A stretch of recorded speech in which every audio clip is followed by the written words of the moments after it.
दोस्तों, petrol diesel के बढ़ते दामों और कम उपलब्धता को देखते हुए सभी देश दूसरे फ्यूल पर अपनी निर्भरता साधने में लगे हुए हैं। इसी बीच भारत ने भी एक बड़ा कदम उठाया है। भारत ने इस निर्भरता को कम करने के लिए इथेनॉल से वाहनों को चलाने के लिए इथेनॉल के प्रोडक्शन पर भारी भरकम रकम इन्वेस्ट की है, जिससे बड़े लेवल पर प्लांट लगाने की योजना का रास्ता मिल चुका है, जिससे भारत ई गाड़ियों पर जल्द ही शिफ्ट हो जाएगा। और साथ ही इथेनॉल के लिए भारत हर साल जितना रुपया विदेशों को देता है उसमें भी भारी गिरावट आएगी। साथ ही इससे भारत इतना इथेनॉल बना सकेगा जिससे आने वाले समय में भारत इथेनॉल एक्सपोर्ट भी करना शुरू कर देगा। इसी क्रम में भारत सरकार रक्षा क्षेत्रों को भी मजबूती देने के लिए अब इस मुकाम पर है कि स्वदेशी तकनीक को दूसरे देशों तक पहुंचा सके।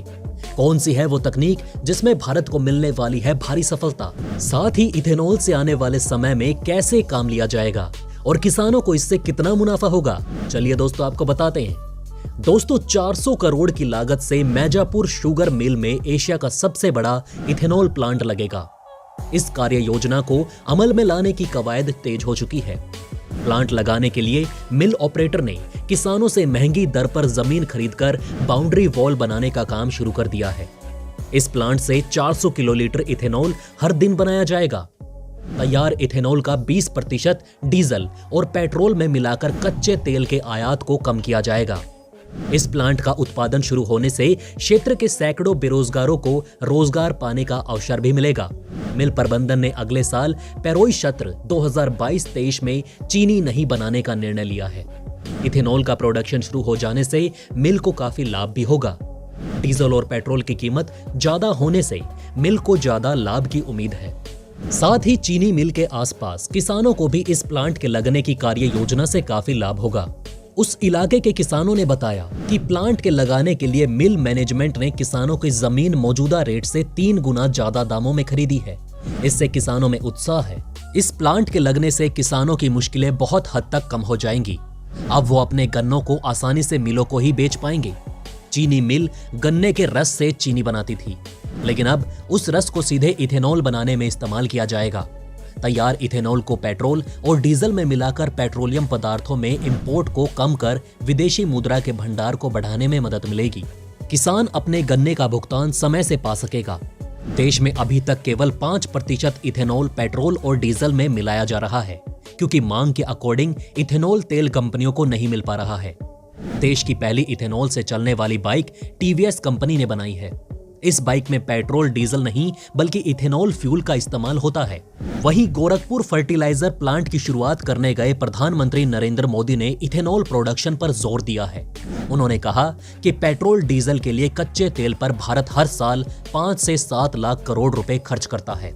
इस इंपोर्ट को हम इथेनॉल और बायोफ्यूल पर बल देकर कम करने में जुटे हुए हैं। ईस्ट इलाके तो गन्ना किसानों का गढ़ है। इथेनॉल गन्ना किसानों के लिए चीनी के अलावा कमाई का एक बहुत ही बेहतर जरिया बन रहा है।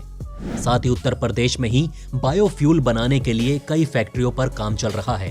पीएम मोदी ने कहा कि हमारी सरकार आने से पहले यूपी ने सिर्फ 20 करोड़ लीटर इथेनॉल तेल कंपनियों को बेचा जाता था, लेकिन आज करीब 100 करोड़ लीटर इथेनॉल अकेले उत्तर प्रदेश के किसान देश की तेल कंपनियों को बेच रहे हैं।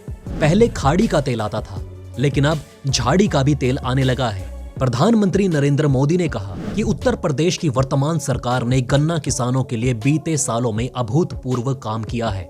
गन्ना किसानों के लिए लाभकारी दाम हाल में 350 रुपए तक बढ़ाया गया।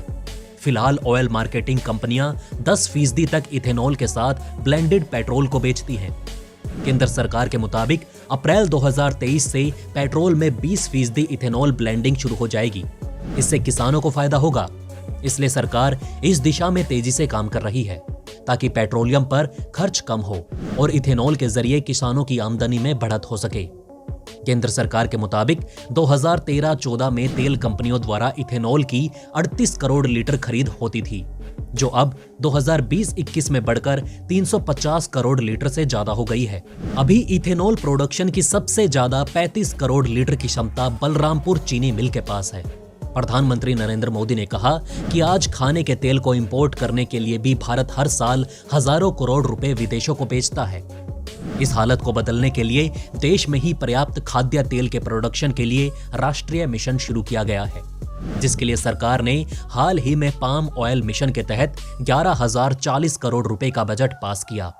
इसी के साथ भारत को हर देश से जोड़ने और व्यापार करने के लिए जिस तरह तेजस हर उस डील में घुस रहा है जो दुनिया की बड़ी डील मानी जाती है, जिस तरह भारत के ब्रह्मोस का सौदा फिलीपीन से किया गया और अब दोस्तों ब्रह्मोस के लिए बड़े बड़े देश ग्राहक की तरह भारत के पास कतार लगाए खड़े हैं, उसी तरह तेजस भी अलग अलग देशों में पिच करता हुआ दिखाई दे रहा है। वैसे दोस्तों अभी तक तो तेजस विमान के लिए किसी भी देश में डिमांड नहीं आई है, लेकिन भारत लगातार इंटरनेशनल एयर शो में तेजस को पेश कर रहा है।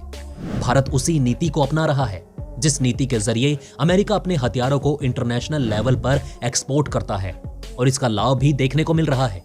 WTO में भारत और ऑस्ट्रेलिया बेशक आमने सामने हो, लेकिन रक्षा उपकरणों के मामले में दोनों देशों के बीच बड़ी सहमति बनती दिखाई दे रही है, जिसका सबूत है भारत ने ऑस्ट्रेलिया को तेजस के लिए पिच किया है। दरअसल ऑस्ट्रेलिया को विमान चाहिए, इसके लिए ऑस्ट्रेलिया ने एक रिक्वेस्ट फॉर इंफॉर्मेशन जारी किया है। ये रिक्वेस्ट ऑफ इंफॉर्मेशन भारत के लिए था, जिसमें ऑस्ट्रेलिया ने कहा था कि आप तेजस का कॉन्फ़िगरेशन हमें भेजिए। साथ ही ऑस्ट्रेलिया ने यह भी मांग की कि एयरक्राफ्ट का मिशन सिस्टम और पायलट ट्रेनिंग सिस्टम जो भी क्रिटिकल रिक्वायरमेंट है उसकी डिटेल भी भेजिए। इससे यह साफ दिखता है कि ऑस्ट्रेलिया चाहता है कि उसके जॉइंट फोर्स के लिए एक ट्रेनिंग सिस्टम हो और ट्रेनिंग के लिए भी ऑस्ट्रेलिया तेजस का इस्तेमाल कर सके, जिससे ये उम्मीद जताई जा रही है कि भारत और ऑस्ट्रेलिया के बीच तेजस को लेकर बड़ी डील हो सकती है, जिसमें ऑस्ट्रेलिया आगे से रुचि दिखा रहा है।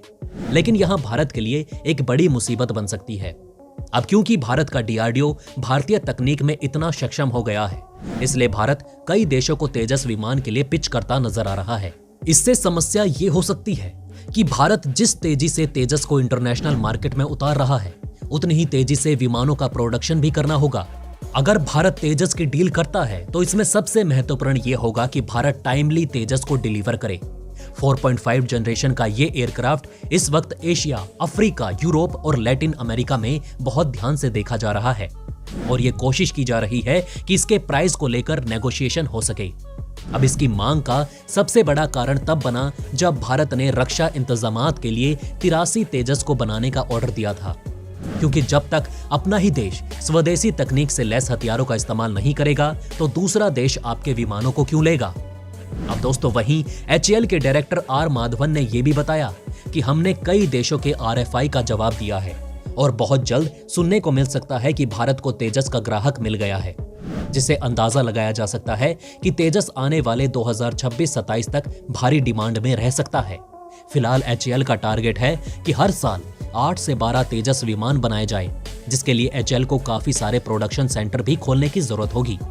तो दोस्तों कैसी लगी आपको आज की हमारी ये वीडियो, हमें कमेंट में जरूर बताएं। साथ ही दोस्तों दोनों खबरों पर आपकी क्या राय है ये भी हमें कमेंट में बताना ना भूलें।